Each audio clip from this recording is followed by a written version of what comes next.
ಏಕಾಏಕಿ ನಮ್ಮ metro ticket ದರ ಏರಿಕೆಯಾಗಿದ್ದು ಪ್ರಯಾಣಿಕರ ಸಂಖ್ಯೆಯಲ್ಲಿ ಭಾರೀ ಇಳಿಕೆ ಕಂಡು ಬಂದಿದೆ. ನಮ್ಮ ಮೆಟ್ರೋವನ್ನ ನಂಬಿಕೊಂಡು ತುಂಬಾ ಜನ ಓಡಾಡ್ತಾ ಇದ್ರು. ಟ್ರಾಫಿಕ್ ಕಿರಿಕಿರಿಯಿಂದ ಬೇಸತ್ತು ಬೆಂಗಳೂರಿಗರು. ಈಗ ಪ್ರಯಾಣಿಕರ ಸಂಖ್ಯೆ ದಿನದಿಂದ ದಿನಕ್ಕೆ ಇಳಿಕೆಯಾಗ್ತಾ ಇದೆ.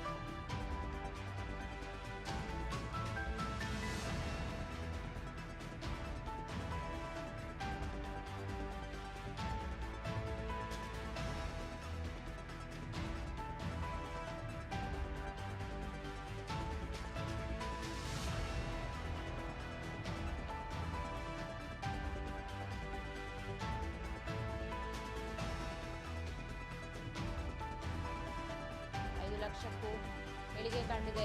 ಮೆಟ್ರೋ ಪ್ರಯಾಣಿಕರ ಸಂಖ್ಯೆ ಭಾರೀ ಇಳಿಕೆ ಆಗಿದೆ.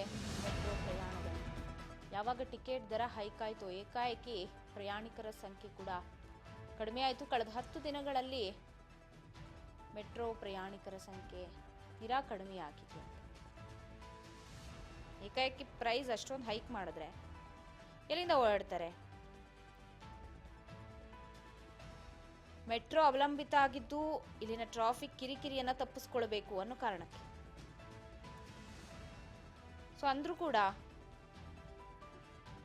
ಎಲ್ಲೋ ಮೆಟ್ರೋ ಸಂಚಾರದಲ್ಲಿ ಪ್ರೈಸ್ ಹೈಕ್ ಆದ ಮೇಲೆ ಭಾರಿ ಪ್ರಮಾಣದ ಇಳಿಕೆ ಕಂಡು ಬಂದಿದೆ.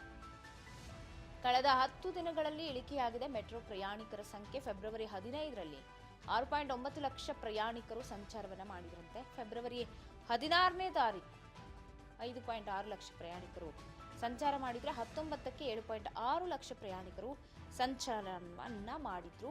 ಅದರ ಜೊತೆಗೆ 21 ಫೆಬ್ರವರಿ 7.89 ಲಕ್ಷ ಪ್ರಯಾಣಿಕರು ಸಂಚಾರವನ್ನ ಮಾಡಿದ್ರೆ. 22ನೇ ತಾರೀಕು 6.75 ಲಕ್ಷ ಪ್ರಯಾಣಿಕರು ಸಂಚಾರವನ್ನ ಮಾಡಿದ್ದಾರೆ. 23ನೇ ತಾರೀಕು 4.94 ಲಕ್ಷ ಪ್ರಯಾಣಿಕರು ತಮ್ಮ ಪ್ರಯಾಣವನ್ನ ಮೆಟ್ರೋದಲ್ಲಿ ಮಾಡಿದ್ದು. ಫೆಬ್ರವರಿ 24ಕ್ಕೆ 8 ಲಕ್ಷ, 25ಕ್ಕೆ 7.25 ಲಕ್ಷ, ಹಾಗೆ 26ಕ್ಕೆ 5 ಲಕ್ಷ. ಹೀಗೆ ಪ್ರಯಾಣಿಕರ ಸಂಖ್ಯೆ ಈಗ ದಿನದಿಂದ ದಿನಕ್ಕೆಲ್ಲಿ ಏರಿಕೆಯಾಗಿತ್ತು ಅಲ್ಲೇ ಇಳಿಕೆಯಾಗ್ತಾ ಇದೆ ಮೆಟ್ರೋದಲ್ಲಿ. ಏಕಾಏಕಿ ಅಷ್ಟೊಂದು ಪ್ರೈಸ್ ಹೈಕ್ ಮಾಡ್ತಾರಲ್ಲ, ಸೊ ಹಾಗಾಗಿ ಜನ ಕೂಡ ಕೊಂಚ ಮೆಟ್ರೋಯಿಂದ ದೂರ ಆಗ್ತಾ ಇದ್ದಾರೆ.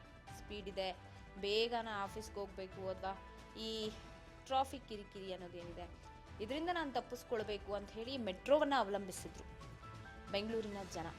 ಸೊ ಅವ್ರಿಗೆ ದರದ ಬರೆ ಹೆಚ್ಚಿದ್ದು ತಂತಾನೆ ಈಗ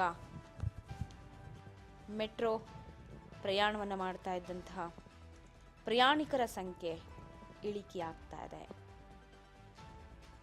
ಮುಂದಿನ ದಿನಗಳಲ್ಲಿ ಮತ್ತಷ್ಟು ಇಳಿಕೆಯಾಗಬಹುದು ಹೀಗೆ ಹೋದ್ರೆ.